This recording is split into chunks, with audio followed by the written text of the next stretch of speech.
Welcome back to my new blog. আর আজকে আমি তোমাদের সাথে শেয়ার করতে চলে এসেছি। এটা হচ্ছে একটা ব্লাউজ পিস রেড কালারের। এটা শান্তিনিকেতন আমি যখন গেছিলাম, এর ব্লাউজ পিসের কাজটা দেখতে পাচ্ছ, খুবই সুন্দর। এটা আমি নিয়েছিলাম শান্তিনিকেতন থেকে। খুবই সুন্দর ব্লাউজ পিসটা। যা আজকে আমি এটা কাটতে বসেছি, তখন আমি ভাবলাম তোমাদের সাথে শেয়ার করে নিই।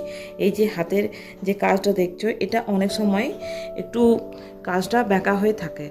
কখনো কোনো একটা হাত সোজা থাকে, কোনো একটা হাত বেঁকা থাকে, আবার কখনো কী হয় কাছাকাছি দেওয়া থাকে। বাট যদি কাছাকাছি থাকে, তখন তোমরা কি করবে, জিনিসটাকে একটা একটা হাতকে আলাদাভাবে করে কাটবে। কিন্তু যদি সেটা দূরে থাকে বা কাজটা যদি বেঁকা থাকে, তখন কি করতে হবে, এইভাবে করে কাজগুলোকে প্রথমে সেট করতে হবে। এইভাবে করে দেখে নিয়ে নিচটা মেপে নিয়ে পুরো সেট করতে হবে। সেট করে নিয়ে কাজ যেটা বেঁকা অংশ তার সাথে সেটা মিলিয়ে নিতে হবে।